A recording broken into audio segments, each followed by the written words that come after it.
Number one, has any member of council read this report?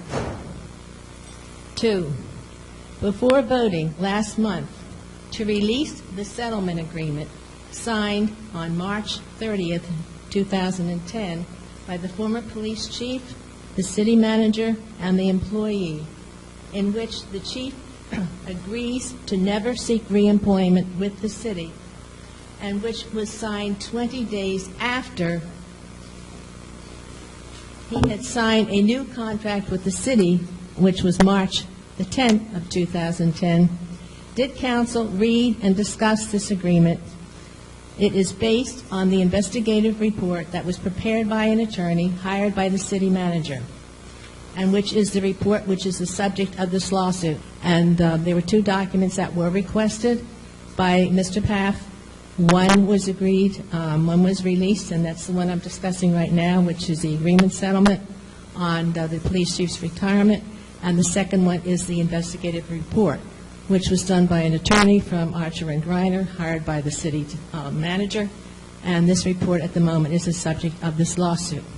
Number 3, why would a quote-unquote discredited accuser, which would be the employee, be a signatory to the chief's retirement agreement? He could have simply retired. 4, if the complaint was baseless, why would such an agreement be necessary? Mrs. Phillips, I'm going to save you a lot of time. I'm not commenting on any of your questions. Well, see, that's what's, you are accountable for your actions, and these concern what you knew, when you knew it, and what you did. And that's something that the public and the taxpayers should be knowledgeable about. I mean, I can print these in the paper, which I think is something that should be done, because you should, people should be aware of what happened and what led to this settlement agreement, and the fact that this is now the subject of a lawsuit. And if you can't, you want to take the time to have the rest of them read? I'm not going to comment on this matter, as been directed Yeah, but by... see, you can't hide behind that. That's not a legitimate excuse, Mayor Guenther. This is all out in the open. This is public. The only thing that is not is the investigative report. Thank you.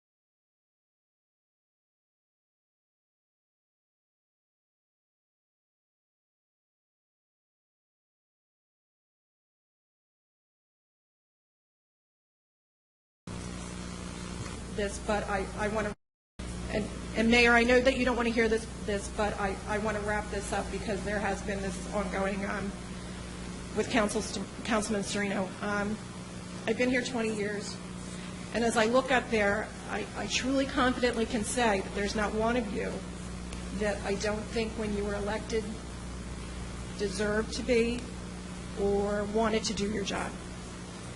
Over the 20 years that some of you have sat there, I think maybe some feelings have changed. You've become politicians instead of caring what really is happening in Brigantine. Sam, I have to agree with what Mike said. I don't know, I missed part of the meeting. I'll be the first one to say, Sam's been great to my family, gave my kids jobs, was the first one to pick up the phone. Sammy, I hope you really are sorry. Angela,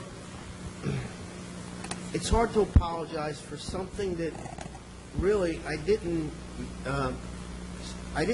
want anybody to take that I said I don't like summer people. That's crazy. But Sam, if you watch it, that's how it was conveyed. Well, I'm hoping that if you... In fact, it does change. But another thing that the public has to be aware of, there are costs associated with government. Sometimes we don't have any control. Sometimes we deal with legal issues that run up a tab for the taxpayers, like the St. Philip's issue of over $100,000 that you initiated.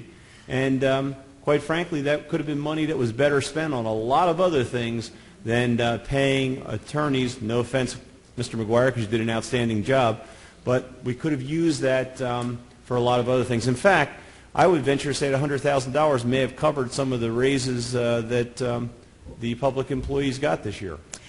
I have to reply to that because you keep beating this dead horse, and it's very unfair.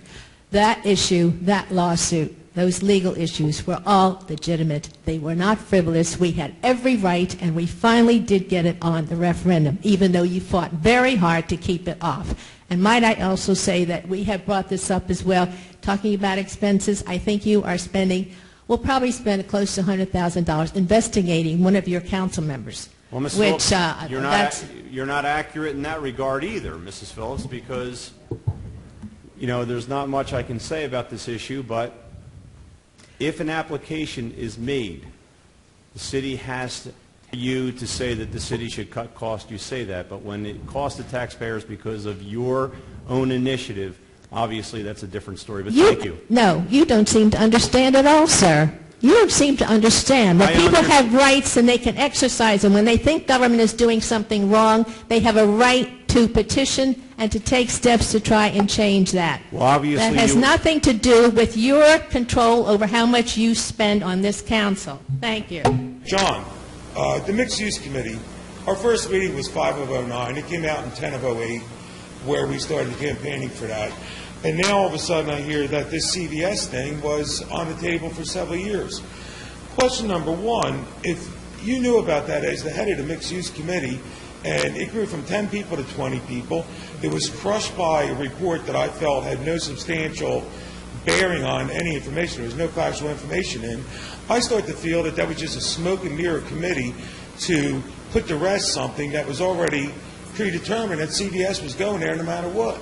What really happened there, John? Can you explain that to me? I'm a little, not upset, but a little disturbed that maybe we weren't so open and transparent to that committee on what was really going on in that area. I'm glad you asked it, because you did mention to me before that it was a smoke and mirrors committee, and I do take offense to that. That committee was, and most of the people did. You were one of the few people that were against it, Mike. Bob, how long did you know? Thank you. Is this a court of law? All I heard was... No, it's not a court of law, It's not a court of law. I answer When questions. you hear rumors coming, not rumors, but the CVS has been investigating and talking to some people and inquiring, things happen, right? It was nice to hear that somebody was coming in to look at, you know what kind of problem we had there trying to get that building torn down. It took us years to be able to get the old bar torn down. No, this is all about the transparency. John, I accept 10 years ago. John, I I wish accept it your did. answer, fine. You know, I accept your answer. You told the truth, and great. Mike, But Bob seems to have greater knowledge, and that's what I'm just asking. Bob, if you had greater knowledge, why didn't you chime it in? That's what I'm asking. Bob wasn't even on that committee. No, I don't have greater knowledge. No, he wasn't. Now, at the council meetings, he could have... Because it's a stated rumor, that. Mike. Talks It's have a been- rumor. Rumors and talks and investigations have been going on for a couple of years. What's wrong with that comment? I just thought it should have been out in the open. Oh, we're Bob. sorry we didn't include you, Mike. I'm sorry I didn't tell you. Well, there's a Hey, lot I of heard people that aren't CBS is coming including down. things around I better here, go Bob. tell Mike Brennan. Okay. No, Bob, you don't have to tell Mike Brennan anything. Thank you, Mike. Mike Brennan will exercise his right to Good, vote. thank you. Mike, thank you. Paragraph 5D. It talks about $600,000 for interest on the obligations, and it also includes certain other items. So my first question is this in addition to the $2 million, or is this part of the $2 million?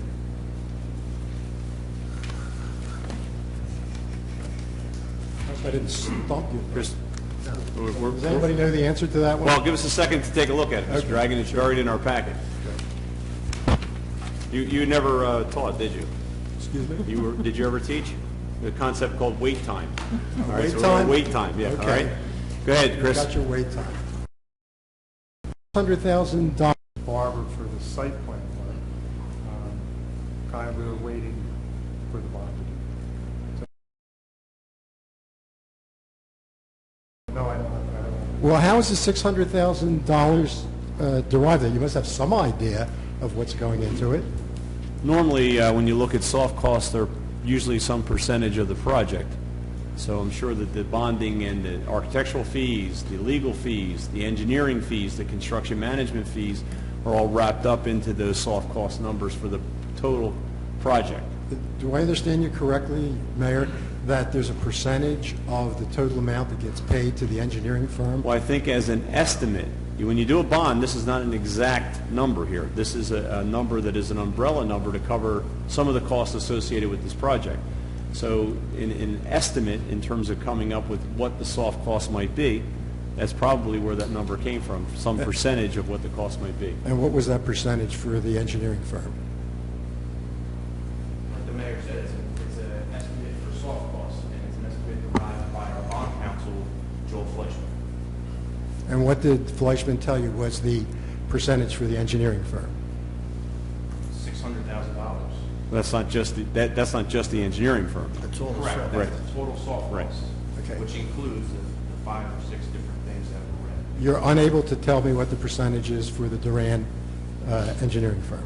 Exactly at this point, he hasn't done the work yet. But Now, as I read Section 6, what was the term you used for? Wait time. Give us a chance to- I will give you wait time now to turn to Section 6. okay. Okay? At the end of Section 6, it says, "And the city shall be obligated to levy ad valorem taxes upon all the taxable property within the city for the payment of said obligations and interest thereon without limitation of rate or amount." Now, I didn't know what ad valorem meant, and maybe Mr. Murray does because he's an accountant. So I went to the Wikipedia to find out, what is ad valorem? And ad valorem, I'm going to read you, maybe I'll paraphrase it to save some time, is tax based on the value of real estate. And this has to do with property tax, a millage tax, that's an ad valorem tax. And the tax authority performs an appraisal of the monetary value of the property, and the tax is assessed in proportion to that value. Now my question is, are our taxes going to be raised as a result of this $2 million? Any project that we do and any cost that the city incurs would be ad valorem because it is spread out among the rateable base of the entire community, and the rateable base is based on individual assessments of rates. This ordinance, and it depends on how it is structured, we're doing, we just did a sale, so we do bond anticipation notes and things of that nature. So, Chris, do you want to explain how it comes on in terms of the taxes? Sure. This evening, we approved spending of $2 million for the St. Philip's project. We also approved borrowing of $1.9 million. What we typically do is use our own money to fund some of these projects. Once we reach a point where we can't fund it ourselves anymore, then we go out and borrow a short-term note to fund the balance of the project. After a few notes are done, then we tend to borrow a permanent financing firm in the form of a bond. So our tax is going to be raised because of this. Chances are they may, but we just did a bond ordinance 2 years ago, in which case taxes were not raised to purchase St. Philip's. Wouldn't those costs all get added in when we do the budget? Absolutely. Put the interest in, and we look at all the income and And the expenses. other thing is what debt is retired, and that's, in terms of looking at debt as it's paid down, when debt comes off, other debt goes on. So to tell you right now what the impact will be immediately, we can't tell you exactly right now. We can tell you once we strike the budget for next year, you'll be able to say how much we're going to put in for debt service, and that would be part of it. When do you Next think? year, we will not pay anything for this bond ordinance that we did tonight. When do you think we will know the total amount for the St. Philip's Tract project? When the project is finished, I think you would know what the total amount of bonding would be for that project. Now, we're going to approve, throughout this process, we're going to, we'll have to approve bonds that will give us an amount to spend up to. And hopefully we spend less than that, because you can't begin a project unless you have a spending authorization in place. So when we get further along in the project, then we will have an estimate by the architect that we will be able to use to go out for permanent financing. And of course, then once we have the bid, we'll know exactly what the cost of the project will be once it's out and publicly bid. But you have to do a spending authorization prior to the bid. So whatever the architect estimates this project will cost, we have to make sure that we have the authorization to spend up to that amount, and hopefully the bids will come in lower. Okay, now can I ask you to turn to the other bond issue, which was 18-2009, and I will give you wait time.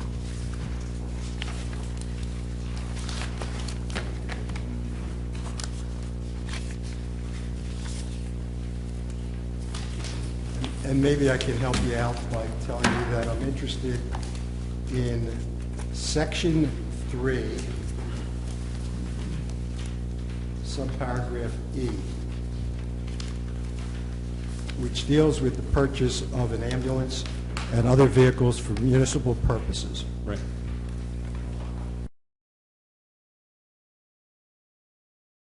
Is approving all the requests for overtime? Okay, well, who is approving all the requests for overtime? Who's on first, what's on second, I don't know, is on third. But who's approving No, it? the person who signs whatever it is, the overtime slip or